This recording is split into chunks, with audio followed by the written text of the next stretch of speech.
Entonces vamos a ver ahora lo que es el ministerio de Jesús en Capernaum, ¿verdad?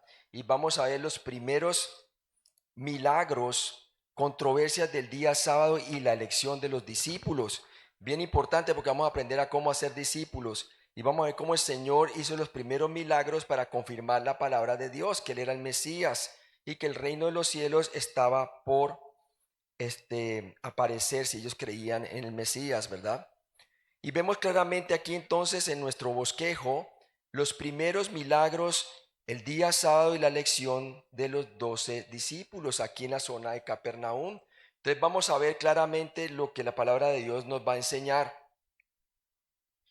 Y vamos entonces los primeros milagros, controversias del día sábado y elección de los discípulos. Y vamos a ver que el Señor los llama a ellos a ser pescadores de hombres. Utiliza la profesión de algunos de ellos para hacer de ellos, ¿qué? Pescadores de hombres. De ser pescadores de peces a pescadores de hombres, ¿verdad? Y es tremendo cómo vemos que el Señor se relacionaba con sus trabajos. El Señor, en medio de su discipulado, vamos a ver que aquí en adelante, Él se iba a pescar con ellos algunas veces. Algunas veces los dirigía desde afuera, ¿verdad? Y vamos a ver cómo el Señor entonces, el discipulado, lo hacía cara a cara con ellos. Mientras los fariseos hacían su discipulado, ¿verdad? Las tradiciones y la ley, ¿verdad? Invalidando la palabra de Dios con sus tradiciones, lo hacían desde las sinagogas. Y los saduceos, los sacerdotes, eh, en el templo, guarida de ladrones, ¿verdad? El verdadero ministerio se estaba haciendo por fuera, hermanos, ¿sí? Y el Señor va a mostrarnos cómo se hace. Y por eso tenemos que coger esa visión para que nosotros podamos hacer hacedores de discípulos. Y ver que no es una cuestión de salón de clase, es de convivir con las personas. Por eso nosotros, cuando venimos a hacer conferencias, tratamos de hacerlo como la Biblia dice, ¿verdad? Vivimos entre los hermanos, los discipulamos. Después de las conferencias nos quedamos hablando con algunos hermanos, estamos abiertos a convivir con ellos. No les pedimos hotel ni nada de eso. Lo mismo hacía el Señor, ¿verdad? Se fue y estableció a 12 en esta zona de Capernaum y los hizo pescadores de hombres. ¿Cómo? Les enseñó a pescar. Y para eso el primer llamado, como ya hemos visto al principio, debido a que Juan el Bautista los preparó, es venid y ved, ¿verdad? Con los dos primeros discípulos, lo vimos ayer. Primero veían cómo se hacía y junto con el ver escuchaban la verdad. El problema de nuestras iglesias es que las personas escuchan la verdad pero no la ven de sus pastores. Por eso tenemos que cambiar la metodología e ir al punto de vista bíblico para ser exitosos en ir a hacer la gran comisión y podamos en nuestra iglesia ser hacedores de discípulos. Los hermanos se sienten culpables porque ellos saben que deben de hacer discípulos. Ellos saben que deben de evangelizar, pero el problema es que no han visto cómo hacerlo. No lo han visto. Y vamos a aprender del Señor Jesucristo. Esta es la clave de toda la enseñanza, de todos los currículos, hermanos. Cómo hacer hacedores de discípulos. Amén. Entonces, dice así. Los pescadores de hombres, y eso está en Mateo 4, del 18 al 22, Marcos 1, del 16 al 20, y Lucas 1 de Lucas 5, del 1 al 11.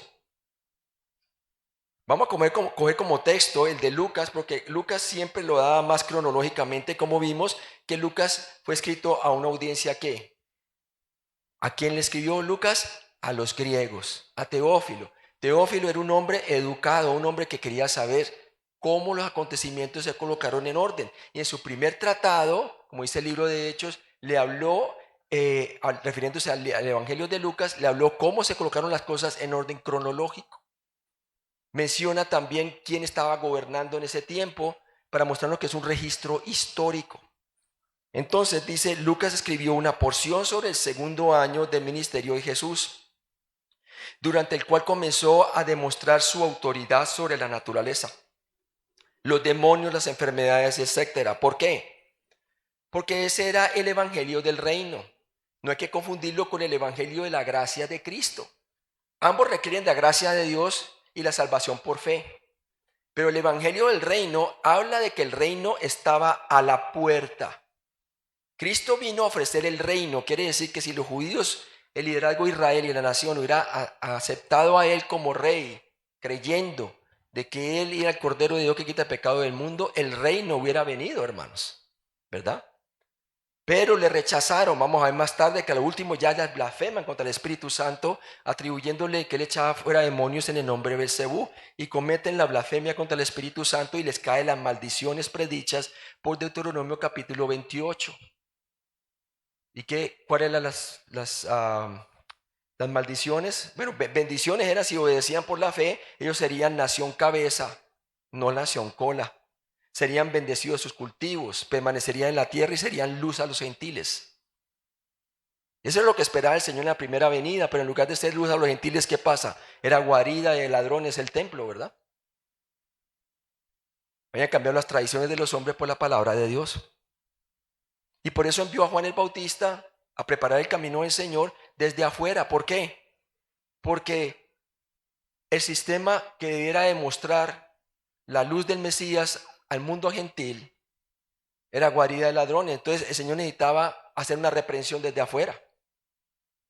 Y por eso le decía a Juan el Bautista: ¿quién nos enseñó a huir de la ira venidera? Haced pues frutos dignos de arrepentimiento. Y no penséis en vuestros corazones: Abraham te dio por padre, porque Dios puede hacer hijos de estas rocas.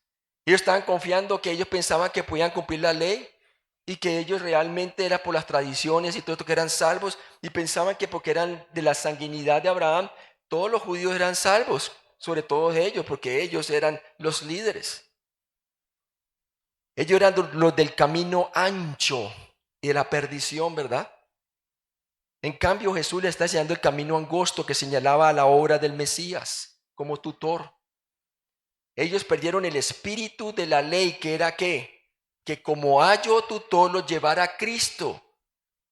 Gloria a Dios, Cristo dijo: yo no he venido a invalidar la ley, sino a cumplirla. Hermanos, si Él no cumple la ley por nosotros, ninguno de nosotros pudiera ser salvo. La ley solamente la podía cumplir Emmanuel, Dios con nosotros. Lo demostró ser el Mesías por su vida impecable. Demostró también por el cumplimiento profético de la ley y los profetas. Y lo demostró con sus milagros. Amén. Por eso Él es el Mesías. Entonces Lucas escribió esto. ¿Cómo iba a demostrar él que el reino de los cielos se había acercado? Bueno, en el futuro reino, el dominio de Satanás va a ser atado, ¿verdad? Entonces iba a ¿qué? Él iba a sacar fuera demonios, a mostrar que la luz de Cristo había venido a este mundo. En el mundo estaba y el mundo por fuera fue hecho, pero el mundo no le conoció. ¿Cómo ellos iban a conocer que Él era el rey y que iba a traer el reino? Porque las tinieblas iban a ser dispersas por la luz que traía Él, ¿verdad? Y por eso iba a hacer estas señales. Entonces vemos en Lucas 5:2. Vamos a ir en el Evangelio de Lucas, capítulo 5, versículo 2. Lucas capítulo 5, versículo 2. Y vamos a leerlo hasta el versículo 4.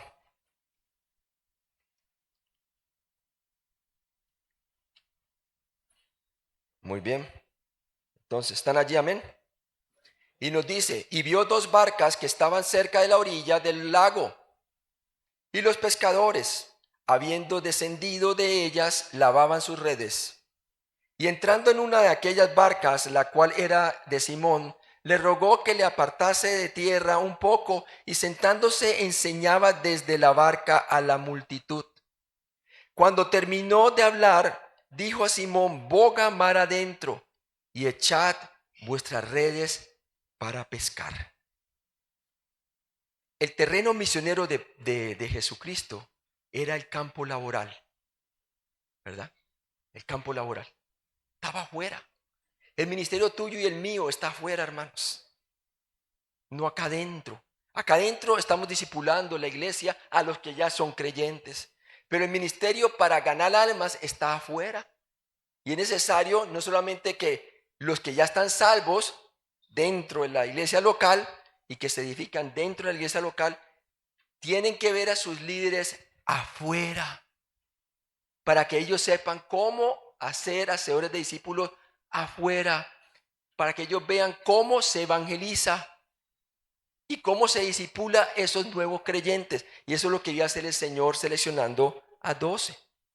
Entonces la gran industria alrededor del mar de Galilea, Genezaret, era la pesca, la cual se realizaba normalmente por la noche, bajando las redes sobre la borda de un barco. Entonces Jesús estableció esa amistad con estos hombres. ¿Qué pasó? Jesús dice que Él es amigo de pecadores, ¿verdad? Eso es lo que debemos de hacer nosotros, ser amigos ¿de qué? De pecadores. Y mire lo que pasó. Y dice allí en el versículo 3, y entrando en una de ellas, de las barcas, la cual era de Simón, le rogó que le apartase de tierra un poco y sentándose enseñaba desde la barca a la multitud. Jesús usó un barco como plataforma o púlpito, digámoslo así, para su enseñanza, para que todos pudieran ver y oír. Subraye eso, ver, oír.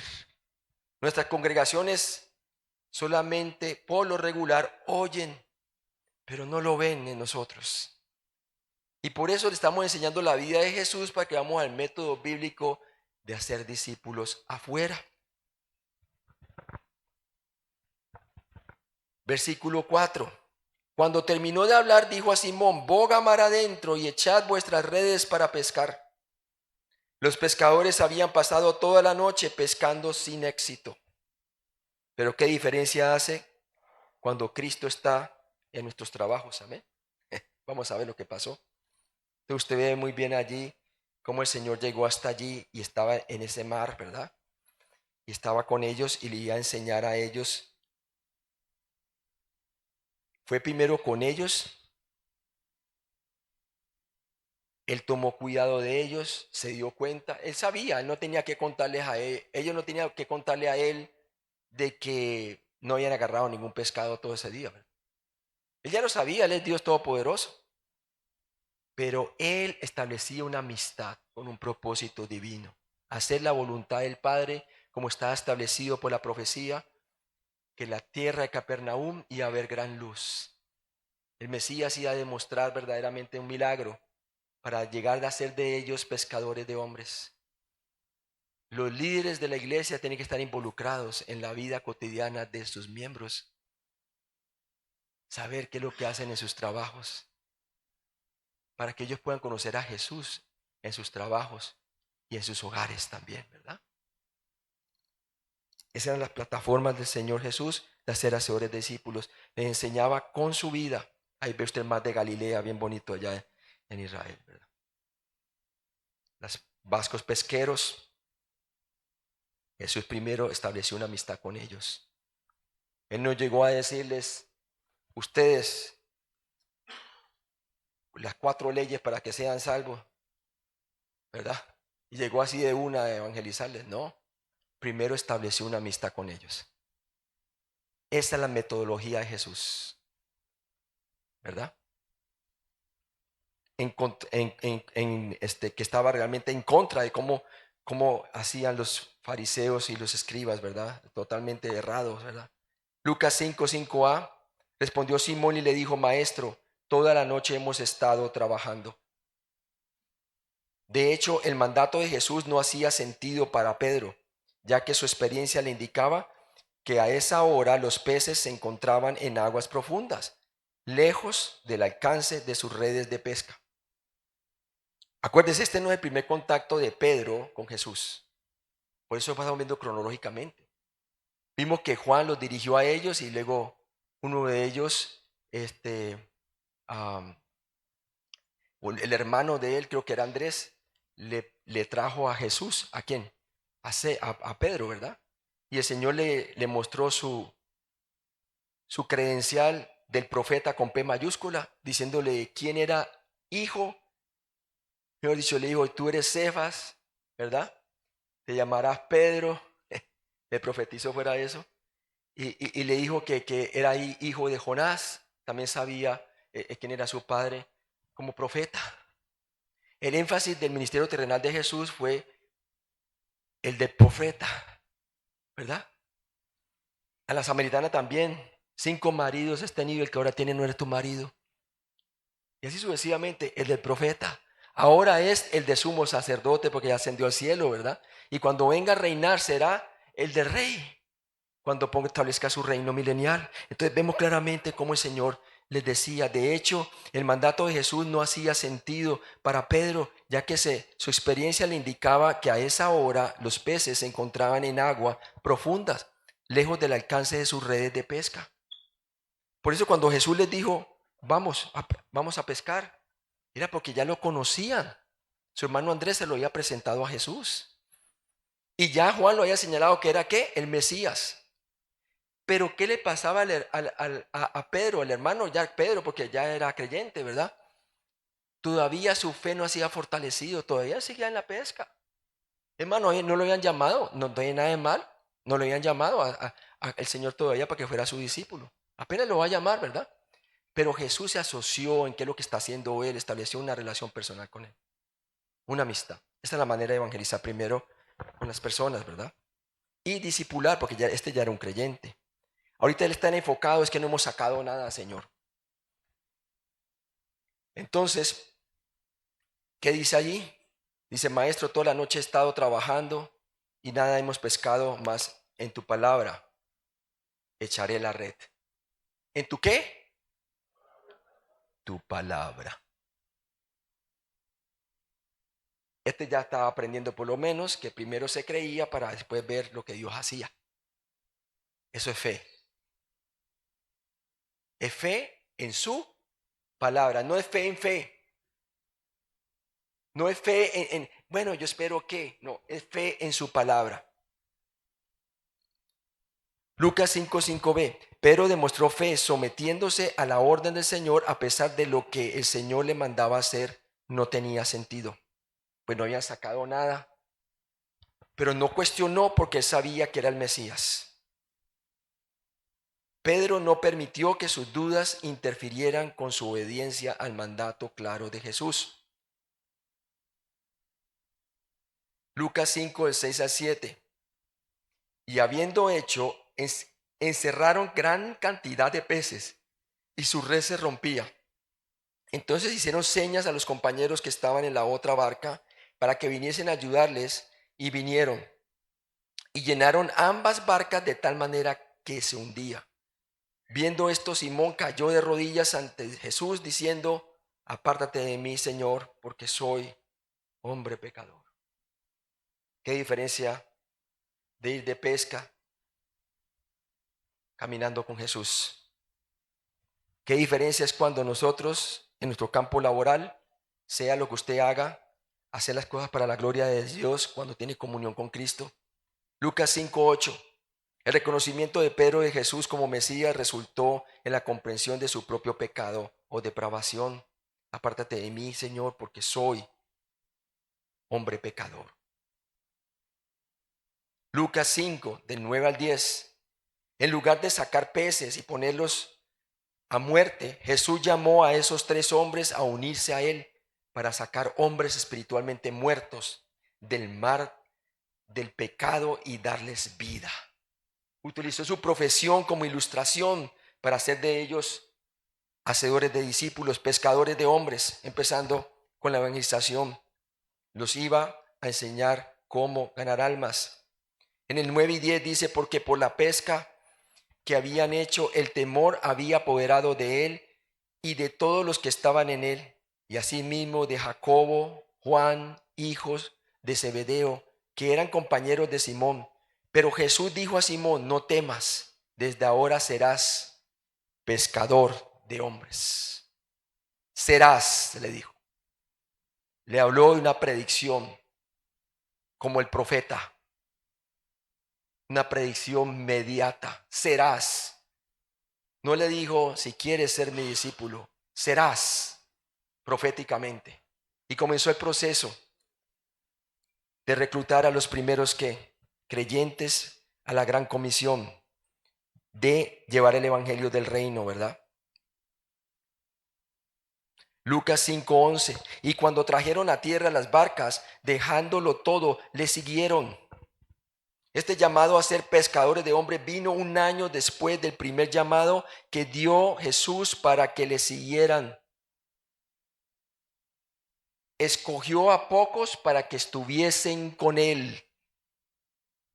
El primer llamado era venid y ved. ¿Se acuerda cuando Andrés le introdujo y también Juan le dijo, ese es el Mesías, el que quita el pecado del mundo? El primer llamado de los primeros discípulos fue venid y ved.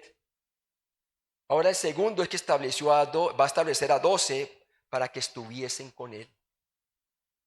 ¿Quiere hacer hacedores de discípulos, pastores?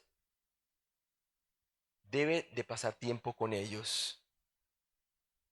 Escogió a pocos, no escogió a todos.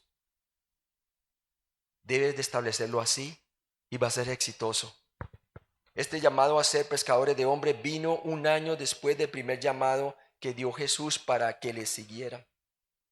Juan 1, el 35 al 42 nos dice eso, ¿verdad? Dice, el siguiente día entró otra vez Jesús, estaba con Juan y 2 de sus discípulos, y mirando a Jesús que andaba por allí, dijo, he aquí el Cordero de Dios. Le oyeron hablar los 2 discípulos y siguieron a Jesús. Y volviendo Jesús, viendo que le seguían, les dijo, ¿qué buscáis? Ellos le dijeron, Rabí, que traducido es maestro. ¿Dónde moras? Les dijo, venid y ved. Ese fue el primer llamado. No tenían que hacer nada, solamente ver cómo lo hacía. Ese es el primer llamado que sus miembros de iglesia deben de ver de usted como pastor. Venid y ved. Miren, no dicen venid y oíd. Venid y ved. Obviamente están oyendo lo que está enseñando, pero con sus acciones. Eso es lo que falta que la iglesia vean en nuestras acciones para poder creer lo que se está enseñando. Venid y ved. ¿Y qué le dice allí? Fueron y vieron dónde moraba Jesús y se quedaron con él aquel día, porque era como la hora 10. Andrés, hermano de Simón Pedro, era uno de los 2 que habían oído a Juan y habían seguido a Jesús. Este halló primero el hermano Simón. Siempre empezamos por las familias, los familiares de las personas que se han salvado, ¿verdad? ¿Y qué pasa? Y Simón era uno de los 2 que había oído a Juan y habían seguido a Jesús. Este halló primero a su hermano Simón y le dijo, hemos hallado al Mesías, que traducido es el Cristo, y le trajo a Jesús. Y mirándole Jesús dijo, tú eres Simón, ahí está la profecía, eres Simón, como profeta, ¿no? Le dijo su nombre, hijo de Jonás, sabía quién era su padre, no había que presentárselo nada. Tú eres llamado Cefas, le dijo su nombre, que traducido quiere decir Pedro, ¿verdad? Roca pequeña. El que iba a anunciar el acantilado, que es Jesucristo, y que sobre la roca de Cristo sería edificada su iglesia. Ahora veamos el siguiente punto. Hemos visto entonces que el Señor estableció su sede en Capernaum y hemos visto el milagro y ahora vamos a ver el poder sobre el dominio de los demonios de Jesús. Marcos 1 del 21 al 28 y Lucas 4 del 31 al 37. Ahí nos muestra los evangelios, hablan del mismo aspecto y son complementarios. Marcos 1, 21. Acuérdense que Marcos fue escrito a quién, como vimos al principio, a los romanos. ¿Qué buscaban los romanos? Poder y gloria, ¿verdad? Y eso es lo que encontramos en el evangelio de Cristo, poder y gloria. ¿Qué buscaba el judío? Señales, dice la palabra de Dios. ¿Qué buscaba el griego? Conocimiento. Y todas esas cosas se encuentran en Cristo Jesús, el evangelio. Amén. Entonces Marcos escribió el evangelio más corto y a la vez las narraciones más largas de los milagros de Jesús. Y se caracterizaba por sus acciones. E inmediatamente Jesús hizo esto y aquello. Porque el hombre romano era un hombre de acción. Y aquí va a mostrar el Señor cómo tiene potestad sobre los demonios. Marcos 1, 21b. Y nos dice la palabra de Dios. Y vamos allí en Marcos, por favor. Marcos 1, 21. Marcos 1, 21.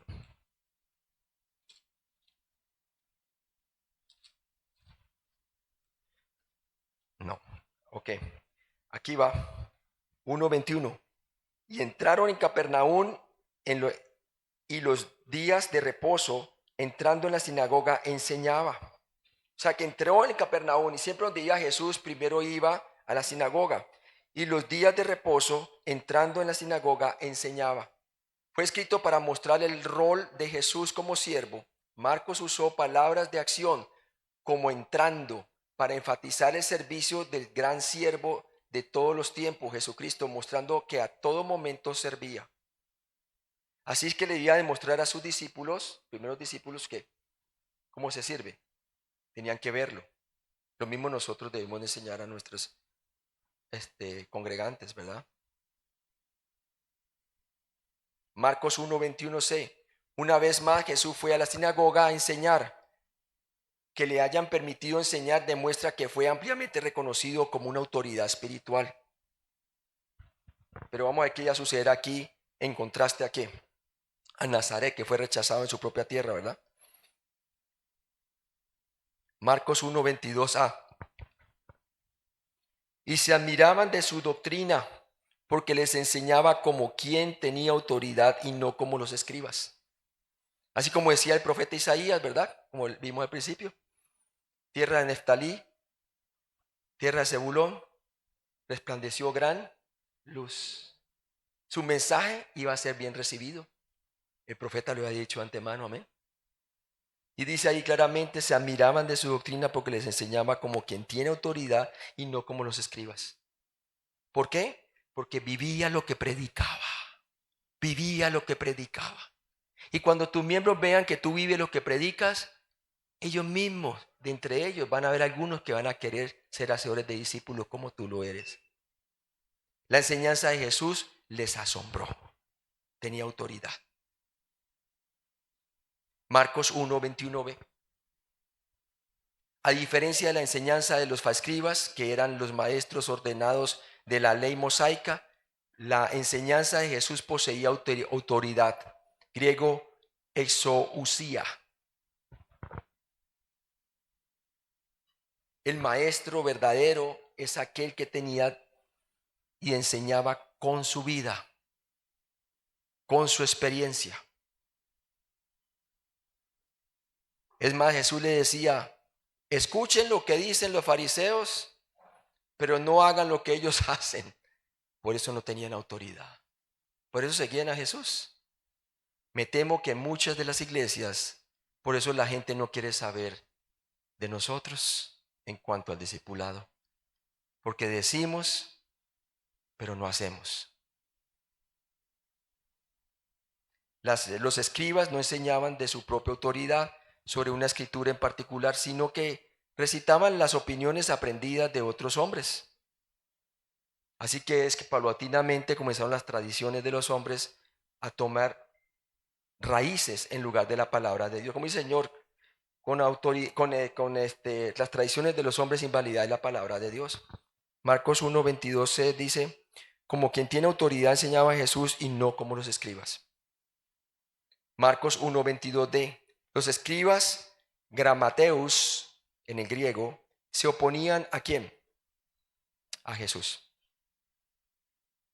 Lo vimos desde su nacimiento, cuando ya tenía alrededor de casi 2 años y los magos venían del oriente porque habían visto las estrellas, ¿verdad? Quizá la chequina gloria que les había dicho. ¿Y qué pasa? Eran los escribas que le dijeron que en Belén era que iban a nacer, ¿verdad? Pero no les inmutaban. Su palabra era sin autoridad porque no la creían. No la vivían.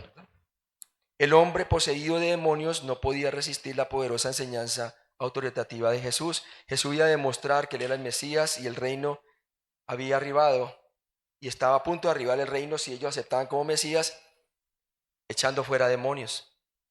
Así era como la luz iba a resplandecer en la oscuridad de este pueblo que tenía algunos endemoniados. Marcos 1:23 nos dice, pero había en la sinagoga de ellos un hombre con espíritu inmundo que dio voces. Mire que estaba en la sinagoga. El hombre poseído de demonios no podía resistir la poderosa enseñanza autoritativa de Jesús. Marcos 1:24 nos dice allí, diciendo, ¿qué tienes con nosotros, Jesús Nazareno? ¿Has venido para destruirnos? Sé quién eres, el Santo de Dios. Aquí vemos que Satanás cree y tiembla, los demonios, como dice Santiago, ¿verdad? El demonio temerosamente reconoció a Jesús como el juez supremo. Esto demuestra que los demonios sabían que les esperaba un juicio divino. Marcos 1:25. Pero Jesús le reprendió diciendo, cállate y sal de él. El mandato imperativo de Jesús, cállate, fimó en el griego, significa enmudece, cierra la boca con un bozal. Procedió de su autoridad mesiánica. El reino de las tinieblas, en el futuro reino milenial, Satanás será atado por 1000 años, ¿verdad? Y estaba mostrando que si ellos creían en el Mesías, el reino se establecería. Pues sabemos que no fue así, ¿verdad? A los suyos vino y los suyos no le recibieron. Marcos 1:26. Y dice la palabra de Dios: y el espíritu inmundo, sacudiéndolo con violencia y clamando a gran voz, salió de él. La obediencia del demonio autenticó las enseñanzas de Cristo, dando así una evidencia más de su autoridad divina.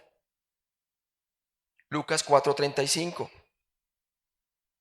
Levantándose muy de mañana, siendo aún muy oscuro, salió y se fue a un lugar desierto y allí que oraba. El doctor Lucas señaló que el hombre salió ileso de esta liberación demoníaca. Así Jesús confirmaba la palabra profética que se hablaba de él, que él era el Mesías. Marcos 1:27. Y nos dice allí en Marcos 1:27, y todos se asombraban de tal manera que discutían entre sí, diciendo, ¿qué es esto? ¿Qué nueva doctrina es esta? Que con autoridad manda aún a los espíritus inmundos y le obedece.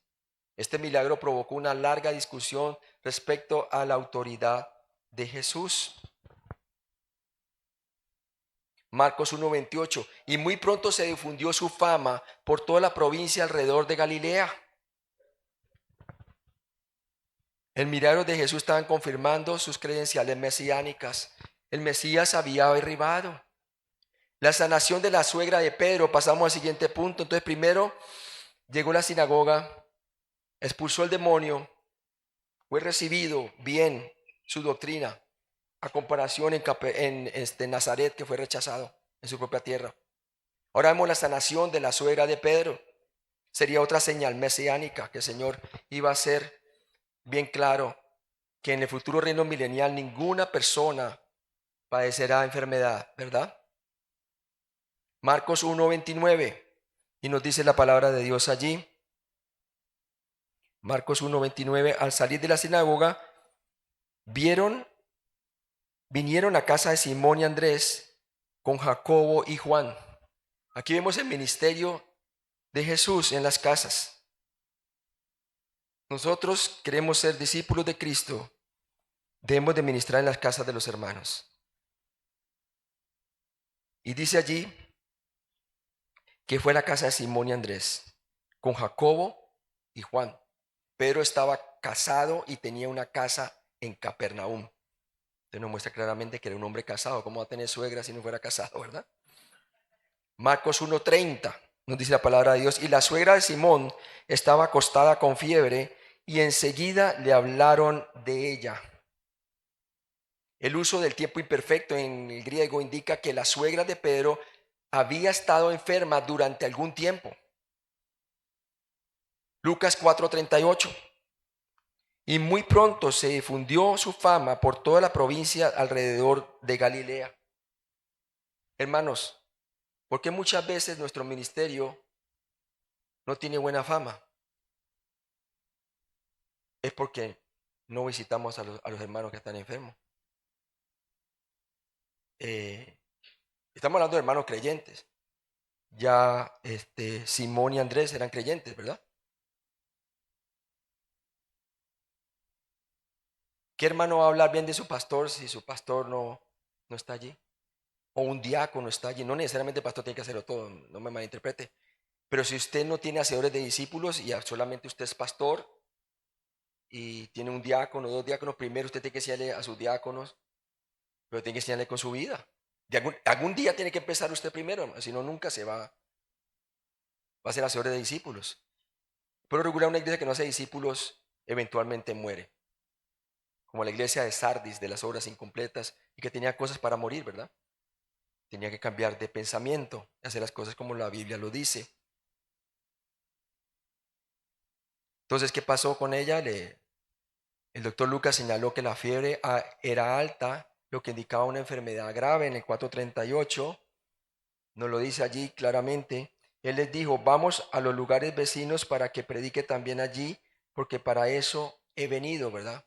Ah, muestra claramente que el Señor tenía cuidado de los enfermos, pero también tenía autoridad, no solamente por sus milagros y porque andaba con ellos, sino porque mostraba realmente que le importaba a las personas, su estado físico también. Marcos 1:31. Marcos 1:31, y nos dice la palabra de Dios allí. Entonces él se acercó y le tomó de la mano y la levantó. E inmediatamente le dejó la fiebre y ella le servía, mostrando realmente que el reino se había acercado. Quiere decir, estaba a la mano. Todo lo que digan de ello era creerlo, creer en Mesías. Marcos enfatizó que las manos sanadoras del gran siervo produjeron una recuperación inmediata y completa. ¿Por qué? Porque Marcos presenta a Jesús como siervo. Lo estudiamos al principio, ¿no? La audiencia, y nos muestra que el hombre romano buscaba acción. Jesús se manifestó como siervo. Marcos 1, el 23, del 32 al 33. Cuando llegó la noche, luego que el sol se puso, le trajeron todos los que tenían enfermedades y los endemoniados, y toda la ciudad se agolpó a la puerta. Las sanaciones en los evangelios enseñan un mensaje teológico. La muerte física y la enfermedad son el resultado del pecado original de Adán, ¿verdad? Génesis 3:19, con el sudor de tu rostro comerás el pan hasta que vuelvas a la tierra, porque de ella fuiste tomado, pues al polvo eres y polvo volverás. Tenemos que hacer una buena defensa de la fe, ¿verdad? Apologética, ¿no? Saber el por qué estamos creyendo lo que estamos creyendo y poder responder a las personas el por qué de las enfermedades. Por lo regular, las personas dicen, si yo existiese, realmente no me hubiera ocurrido esta tragedia, o mi hijo no hubiera muerto, o esto y lo otro. Ellos tienen que entender que en los 2 primeros capítulos de Génesis no había muerte. ¿Y de dónde vino la muerte, el pecado, la desgracia? Fue del hombre, no de Dios. Por lo tanto, los problemas físicos como la fiebre y la muerte son anormales, porque estamos en una tierra alterada por el pecado. Y está mostrando el Señor por medio de sus señales que en el futuro reino volverá la tierra a ser como el Edén. Hay profecías que dicen de eso. Sobre todo la tierra de Jerusalén, ¿verdad? La producción agrícola, va a haber una gran reforma de esta tierra aún. Es durante la edad milenaria, ¿verdad? Porque después de todos esos juicios de la tribulación, hermano, muchas cosas tienen que ser renovadas por el Señor Jesucristo. Y la muestran las profecías bíblicas. Dice que el mar muerto cogerá vida, dice la palabra de Dios. Ezequiel capítulo 40 al 48 nos habla de ese reino milenial y muchas cosas como van a ser revertidas. También Isaías, ¿verdad? Los animales nos van a volver herbívoros y cosas así. Ya no habrá más muerte, ¿verdad? Para los creyentes durante el milenio. Solamente la muerte será para los que nacen en el milenio, hijos de creyentes que van a tomar una decisión, ¿verdad? Si no creen en Él, pues van a morir, ¿verdad? Y van al infierno. Pero los que creen, hermano, Dios los va a preservar, ¿verdad? Y van a salir adelante. Entonces, Apocalipsis 21:4 nos habla entonces, hermano, que todo será restaurado y sobre todo en el estado eterno, que es la continuación del reino. El reino de 1000 años es como solamente un portal para la entrada a la gloria de Dios, ¿verdad? Pero lo que sigue después de eso es una tierra nueva y una tierra nueva, todavía mucho mejor, hermano. Porque esta tierra todavía está maldecida, pero el Señor la restablece como si fuera el Edén. Y luego pone un cielo y una tierra nueva, ¿no? Por lo tanto, los problemas físicos como la fiebre y la muerte no son anormales. La gente mencionada en los evangelios que sufrían con problemas físicos y la muerte física tipifican nuestros problemas espirituales y la muerte espiritual. Es la muerte espiritual lo que provoca, en última instancia, por qué padecemos tantas necesidades y tantas enfermedades, tantas deformaciones, tantas muertes prematuras, etcétera, ¿no? Por causa del pecado. De la misma manera, a través de la fe en Cristo solamente recibimos el eterno y vivificante toque de la mano del Maestro y luego podemos ir a servirle para su gloria. Amén. Marcos 1:34a. Y sanó muchos que estaban enfermos de diversas enfermedades y echó fuera muchos demonios. Estas sanaciones de dolencias físicas prefiguran la gran expiación realizada en la cruz. Marcos 1:34b. Marco cuidadosamente indicó que la enfermedad y la posesión demoníaca son dos categorías de problemas distintos. Y dice que no dejaba hablar a los demonios y los expulsaba, ¿verdad? Marcos 1:34c. Jesús cayó a los demonios ya que sus murmullos del reino demoníaco eran inadecuados testimonios de su posición como Mesías. Más bien los individuos debieron haber reconocido su carácter mesiánico basado en su testimonio y obra. Ahora pasemos a la visita y predicación en Galilea. Porque acuérdense que desde este punto, como vimos al comienzo, su sede central era ¿dónde? Capernaum. La visita y predicación en Galilea, ¿verdad? Ahí puso su sede central. Pablo también cuando iba y fundaba iglesias, luego iba a ciertas poblaciones donde era su sede central, en donde hacía hacedores de discípulos. Y por eso esa es nuestra estrategia en DM2 cuando llegamos aquí a El Salvador. Aquí va a ser la sede, si Dios quiere, aquí en esta zona, en las iglesias de esta zona va a ser la sede central para que otros de ustedes vayan a ser hacedores de discípulos, tal cual como ustedes están viendo que lo estamos haciendo con ustedes, enseñándole con la vida, con nuestras vidas y también con la palabra de Dios, como Cristo lo está haciendo aquí con ellos.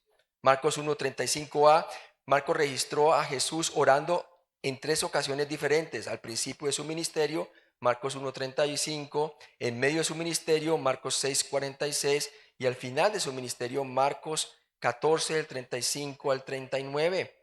Y leemos allí en Marcos 1:35a y dice aquí, levantándose muy de mañana, siendo aún muy oscuro, salió y se fue a un lugar desierto y allí oraba.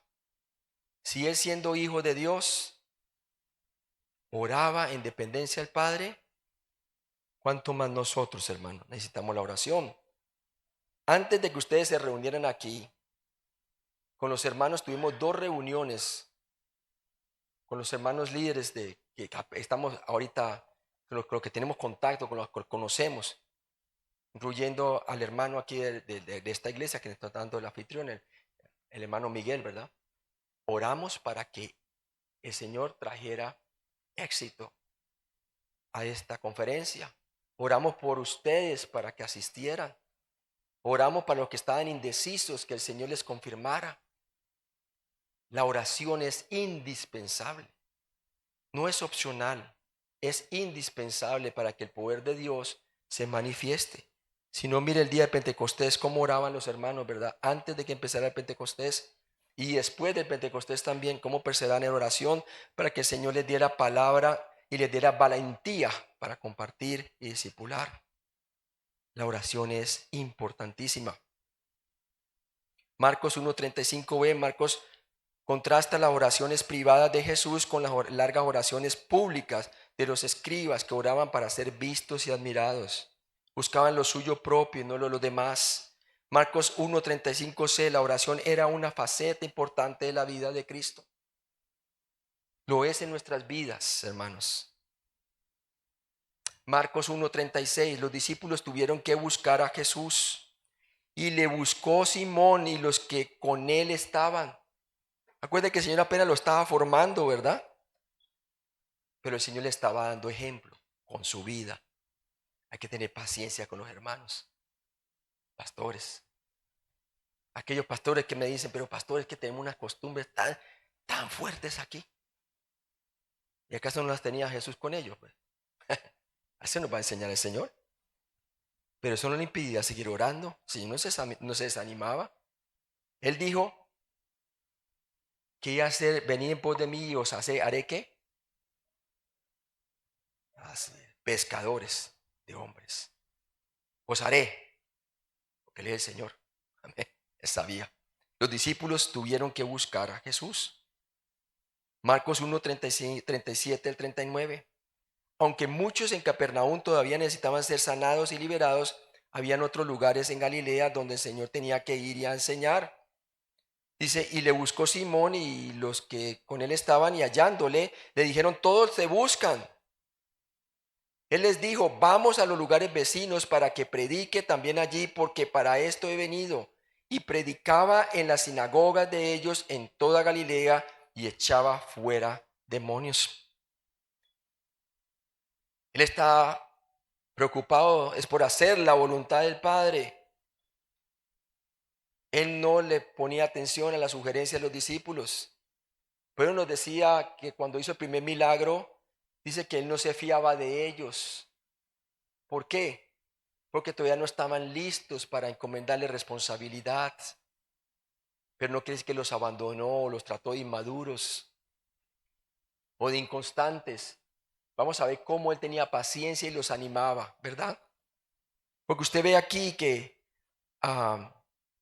él les dijo, vamos a lugares vecinos para que predique aquí también, allí, ¿verdad? Porque para eso él vino, a predicar y a echarlo fuera a los demonios, ¿verdad?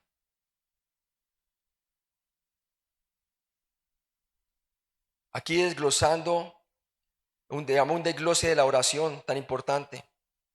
La confesión es bien importante, hermanos. Tener cuentas cortas con el Señor. El mismo salmista dice, ten piedad de mí, oh Dios, conforme a tu misericordia, conforme a la multitud de tus piedades, borra mis rebeliones. Ya era creyente. Pero después de la reprensión del profeta, cuando le dijo, ese varón es tú, ¿verdad? ¿Te acuerdas cuando cayó el adulterio y todo esto, ¿verdad?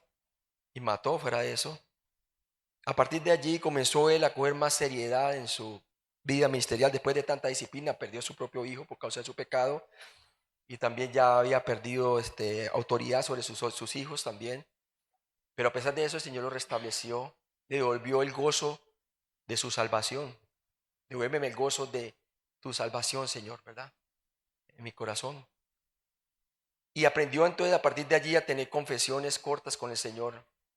En lugar que le venga otro a reprenderle, como lo hizo el profeta, y encubrir su pecado para que Dios no lo prospere, porque él dice, si encubriere mi pecado, Dios no me prosperará.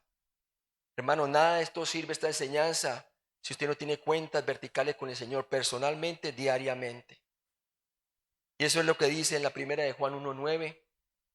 El contexto dice, pues he escrito estas cosas para que tengáis comunión unos con otros. Para que ellos pudieran tener comunión con los apóstoles y los apóstoles con ellos, era necesario que ellos andaran en la luz. Dice, porque si decimos que andamos en luz y andamos en tinieblas, no practicamos la verdad y nos engañamos a nosotros mismos. ¿Cuántas veces decimos estamos caminando en luz? Estamos andando en las tinieblas. Nuestro andar no corresponde con nuestro confesar. En otras palabras, eso es hipocresía, ¿verdad? Pero ¿qué dice la palabra de Dios? Pero si andamos en luz como Él es luz, la sangre de Cristo nos limpia de todo pecado. ¿Qué dice? Cuando usted se coloca bajo la sangre de Jesús diariamente, hermano, confesando diariamente con el Señor, que sea el Señor reprendiéndole en ese momento mejor, y el Señor dice que Él es fiel y justo para perdonarnos y limpiarnos de toda iniquidad. Porque abogado tenemos ante el Padre. Hijitos míos, abogado tenemos con el Padre. En lugar de yo dejar que mi esposa sea la que me reprenda, o mis hijos, o en mi trabajo el patrón, o lo que sea, ¿verdad? Que sea yo teniendo comunión con Cristo. Andar en luz como Él es luz. Como lo que somos, hijos de luz. Amén. Gloria a Dios. Y eso va a dar gran éxito en la oración. Confesión. Número 2, adoración. Salmo 19, Salmo 33, 105, 111. Cuando uno es restaurado, ¿qué produce? Adoración. Agradecimiento, Filipenses 4:6, ¿verdad? Y así, 1 Tesalonicenses 5:18, estar agradecidos en todo, porque esa es la voluntad de Dios en Cristo Jesús, Señor nuestro. Y luego súplica. Oh, de último son las súplicas. ¿Para qué? Para que el Señor entonces haga lo que nosotros jamás podremos hacer. Ahí oramos antes de venir a la conferencia con los pastores a que están aquí, con los que yo conozco más, y para el éxito de la conferencia, para que inviten a otros, para que Dios haga lo imposible, porque es Dios el que los va a traer, no nosotros. Súplica. Ahora pasemos a la sanación del leproso. En Mateo 8, del 1 al 4, Lucas 5, del 12 al 16 y Marcos 1, del 40 al 45, vemos que hablan de la misma historia y se complementan, no se contradicen. Por eso se llama el panorama de la vida de Cristo. En este caso nos vamos por Marcos 1:40 como el texto principal. La lepra, una enfermedad altamente contagiosa, era incurable por medios humanos. Un leproso tenía que vivir en comunidades aisladas, inclusive aparte de su familia. Y aquí vamos a ver cómo el Señor cura a un leproso. A un leproso. Y si vamos allá a Marcos 1:40. Vino a él un leproso rogándole en cada de la rodilla, le dijo: si quieres, puedes, ¿qué? Limpiarme. Marcos 1:40b. Observe que él le dijo si quiere, ¿verdad? La lepra era un ejemplo físico y visible de nuestro pecado y de la maldad espiritual invisible, la cual también es altamente contagiosa. Es posible que este hombre haya escuchado de todo lo que se había hecho, ¿verdad? Porque acuérdate que le traían las personas para que fueran sanadas. Y por eso le digo, si quiere, puede sanarme, ¿verdad? Marcos 1:40c. Este leproso en particular reconoció el poder de Cristo y se sometió a su voluntad para ser limpio físicamente. Y lo vemos claramente que dice, rogándole, hincándose de rodillas, le dijo: si quieres, puede limpiarme. Dice, y Jesús, teniendo misericordia de él, así es como la manera que nosotros evangelizamos, con misericordia y verdad se corrige el pecado, también dice la palabra, ¿verdad? Esa es la actitud. Y Jesús, teniendo misericordia de él, extendió la mano y le tocó y le dijo: quiero, sé limpio. Quiero, sé limpio. Cristo tocó al leproso, aunque sabía que el hacerlo le haría ceremonialmente impuro. Pero el que lo estaba tocando, santo es. Amén. Marcos 1:41b, Jesús nunca violó ninguna parte de la ley mosaica. Acuérdese, 2 Corintios 5:21, al que no conoció pecado, por nosotros le hizo pecado para que nosotros fuésemos hecho justicia de Dios en él. Él es el único que puede tocar a una persona con una enfermedad contagiosa y en lugar de contagiarse, Él lo sana. En el futuro reino, ninguna persona que es creyente estará enfermo. Esa esperanza del futuro reino y que nosotros vamos primero allá arriba, ¿verdad? Antes de que el reino se establezca. Yo sé que si Dios sana a mi hijo, como le había dicho, del autismo y el problema que tiene ahora, yo sé que un día sanará. Eventualmente todos vamos a ser sanos, hermano. Amén. Gloria a Dios. Jesús nunca violó ninguna parte de la ley mosaico. Marcos 1:41c. La gramática indica que el Señor no tocó al hombre con el fin de limpiarlo, sino para demostrarle que ya estaba físicamente limpio. Importante. El decirle a él: sé limpio, era una orden para ir a Jerusalén y seguir los requisitos para la limpieza encontrados en la ley mosaica. En Levítico 14:1-20 tenía que ir allá y mostrarse al sacerdote que realmente ya estaba limpio, para que él diera la ordenanza que verdaderamente y de testimonio de que sí ya podía integrarse. Tremendo eso, ¿no? Y cuando él se fuera a mostrar al sacerdote, ¿qué estaba anunciando realmente? Que verdaderamente el reino de los cielos se había acercado, ¿verdad? El Mesías había arribado. La gramática indica que el Señor no lo tocó, ¿verdad? Su palabra son órdenes: sé limpio. Como les dije, mi hija, cuando estaba en el vientre materno, tenía 2 huecos en el corazón, ¿verdad? Intraventriculares. y en la segunda, ah, ¿cómo se llama? Sí, cuando me hicieron el ultrasonido, vieron claramente que el Señor la había sanado y por eso colocamos como nombre que gracia. Amén. Y como les dije, tengo el que el Señor se llevó, que no nació, tengo el que está todavía enfermo y tengo la que sanó. Entonces puedo aconsejar a las personas en cualquiera de esas tres circunstancias, no solamente con la palabra, sino con mi vida. Utilice, hermano, lo como el Señor lo ha hecho en su casa para testificar también con su vida. Marcos 1:43 dice: y así que él hubo hablado, al instante la lepra se fue de aquel y quedó limpio. Entonces le encargó rigurosamente y le despidió luego. Marcos 1:43 dice: Jesús le advirtió al hombre que no lo dijera a nadie, excepto al sacerdote. ¿Por qué? ¿Sabe por qué? Porque únicamente el sacerdote podía declararlo limpio legalmente. Y Jesús vino a cumplir la ley ceremonial también. No solamente la moral, la ceremonial. Gloria a Dios, solamente el Mesías podía cumplir la ley. Y por eso dice la Biblia, como dice Pablo, el fin de la ley de Cristo para todo aquel que cree. Amén. Ninguno de nosotros podía cumplir la ley de Dios. Era un ayo que mostraba el sacrificio de Cristo.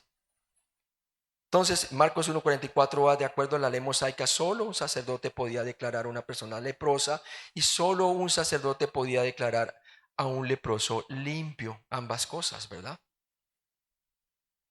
En el 44, y le dijo: mira, no digas a nadie nada, sino ve, muéstrate al sacerdote y ofrece por tu purificación lo que Moisés mandó para testimonio de ellos. Jesús se sujetó a las autoridades que habían para hacer las cosas según como dice Levíticos 13:03, versículo 3, ¿verdad? El sacerdote decía allí: el sacerdote mirará la llaga en la piel del cuerpo. Si el pelo en la llaga se ha vuelto blanco y pareciere la llaga más profunda que la piel de la carne, llaga de lepra es, y el sacerdote le reconocerá y le declarará inmundo. Pero también ahí dice en la ley levítica lo contrario, que ocurría cuando ya estaba sano, él tenía que ir a presentarse y declaraba limpio. Levítico 13 y 14, capítulo 13 y 14 explican el ritual de cómo una persona era declarada leprosa y cómo un leproso era declarado limpio ceremonialmente. Lo puede leer usted por su cuenta, porque si no nos quedamos todo el tiempo, ¿verdad? Marcos 1:44b, y le dijo: mira, no digas a nadie nada, sino ve, muéstrate al sacerdote y ofrece por tu purificación lo que Moisés mandó para testimonio de ellos. Todavía no ha venido la cruz. Hasta que la cruz, Señor, no diga consumado es, la ley seguía vigente.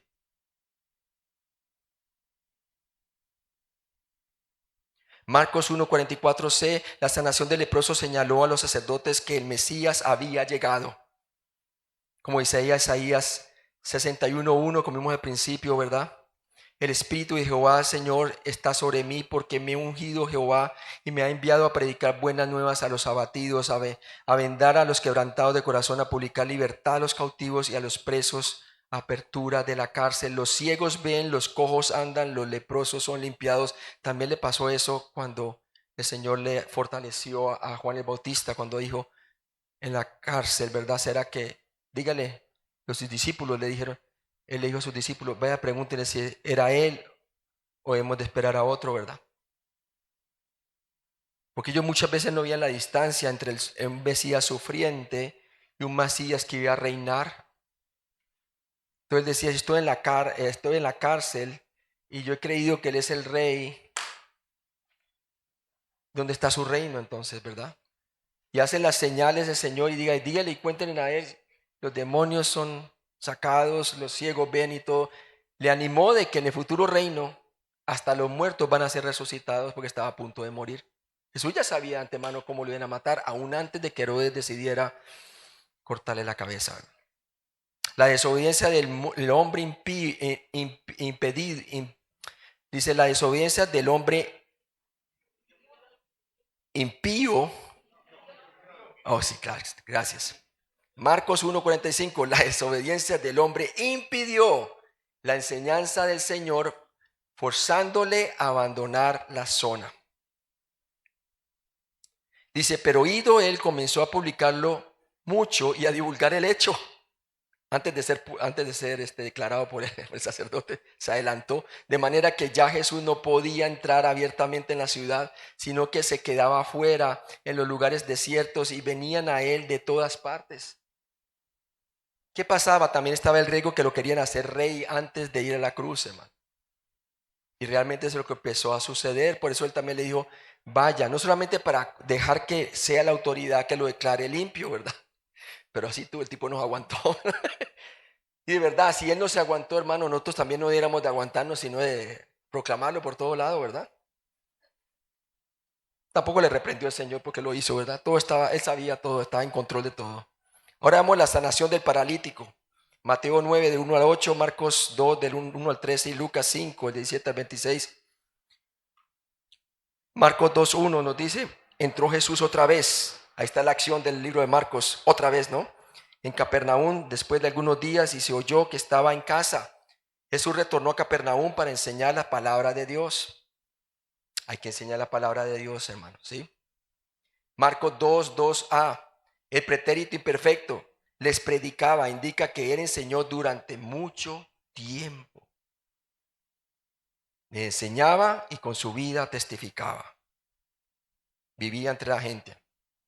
Marcos 2, 2b. Jesús continuó en su decisión de proclamar la verdad. Lucas 5, 17. Aconteció un día que él estaba sentado y estaban sentados los fariseos y doctores de la ley, los cuales habían venido de todas las aldeas de Galilea, de Judea y Jerusalén, y el poder del Señor estaba con él para sanar. Los líderes religiosos atendieron, probablemente debido a la limpieza del leproso. Estaban curiosos, ¿y con quién lo limpió, verdad? Marcos 2, del 3 al 4. Entonces vinieron a él unos trayendo un paralítico que era cargado por 4. Y como no podían acercarse a él a causa de la multitud, descubrieron el techo de donde estaba y haciendo una abertura bajaron el lecho en que yacía el paralítico. Al ver Jesús la fe de ellos, dijo al paralítico, hijo, tus pecados te son perdonados. La gran multitud impidió la entrada a través de la puerta, así que los hombres removieron el techo para hacer un agujero y de esta manera pudieron bajar a su amigo ante la presencia de Jesús. Aquí vemos entonces estos hombres que no veían la manera de cómo traer las personas a Jesús. Cuando tú y yo hacemos nuestro ministerio presencial con ellos para que ellos vean cómo hacerlo, usted va a ver que la gente se va a golpar, o sea, se va a juntar, la gente va a querer escuchar. Porque van a ver que usted y yo estamos hablando con autoridad. No como lo hacen la gran mayoría de pastores que todavía ignoran acerca de cómo hacer hacedores de discípulos.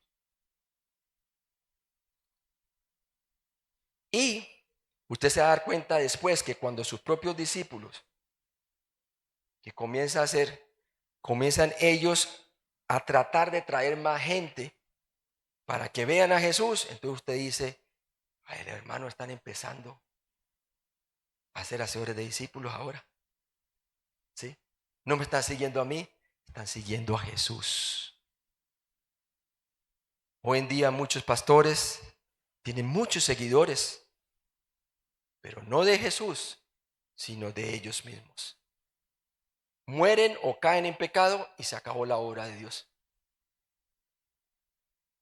Sacan libros, tienen ministerios gigantes, pero nunca hicieron un discípulo que pueda tomar ni siquiera el púlpito de ellos cuando mueren, sino que cuando mueren tiene que venir un desconocido de afuera que entre y la doctrina quizá diferente o quién sabe, y se divide la iglesia y comienza a dividirse la iglesia y un poco de cosas, ¿verdad?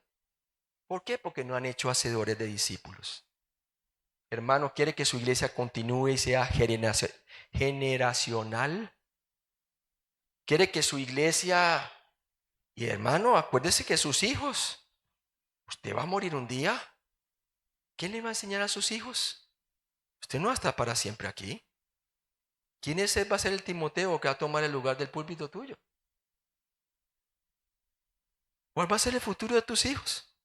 ¿Será uno de tus hijos? Sería grandioso también, hermano, porque el ministerio empieza en casa, ¿verdad? Pero si no es uno de tus hijos, puede ser uno que tú estés discipulando en la iglesia. Pero si sigue con ese celo de que se discipulo a uno y de pronto llega a aprender igual que yo, entonces yo me voy a quedar sin trabajo, estás muy mal enseñado, hermano. Porque ahí se está viendo realmente el motivo por el cual estás sirviendo a Cristo. Y no es un motivo sano. Y tus hijos están viendo. Hermano, el hacer acciones de discípulos no es una opción, es una necesidad. Amén. Marcos 2, del 3 al 4, la gran multitud impidió la entrada a través de la puerta, hermano. Así que hicieron un agujero, ¿no? Para que el amigo de estas personas entrara en la presencia de Jesús mismo. Ya estaban aprendiendo algunos, y no eran los discípulos directos del Señor, eran otros ahí. Ya están empezando a hacerlo porque Jesús lo hacía. Marcos 2, 5a.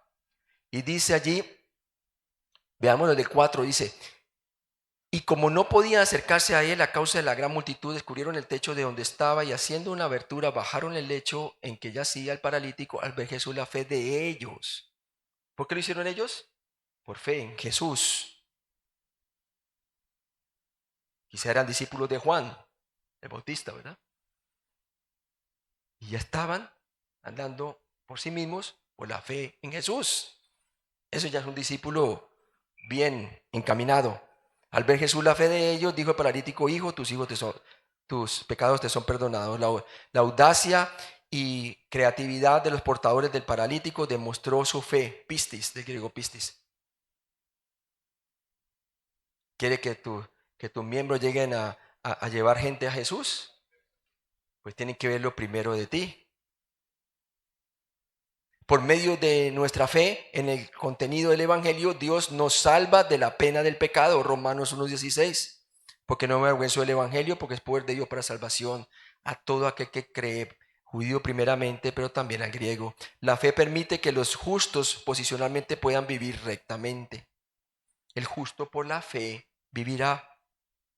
La fe viene por el oír y el oír por la palabra de Cristo. Romanos 10:17, ¿verdad?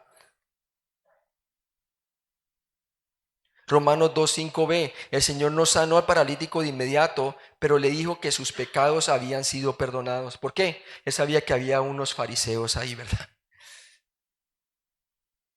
Al ver Jesús la fe de ellos, dijo al paralítico: hijo, tus pecados te son perdonados. Jesús fue por la raíz. La raíz necesita ser salvo espiritualmente, antes de ser salvo físicamente. Y debían de reconocer que el único que puede perdonar pecados es Dios. Entonces Jesús sabía muy bien a quién estaba dirigido ese mensaje. Al liderazgo de Israel que estaba ahí representado en escribas y fariseos, ¿verdad?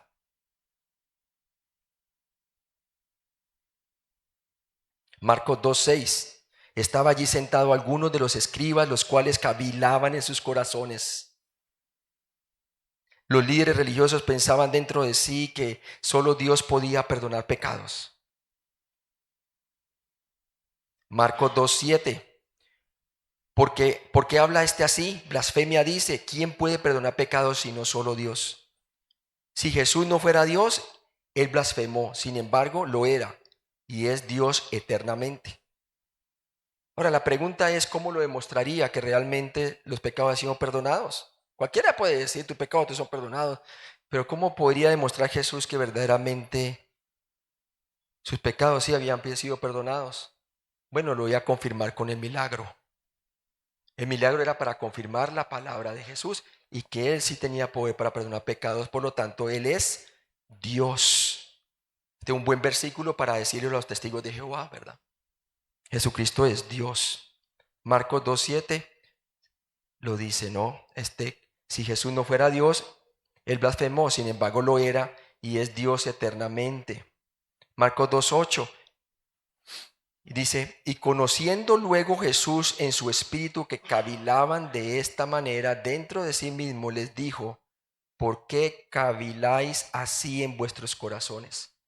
Nuevamente su énfasis en su eh, ministerio de profeta con P mayúscula.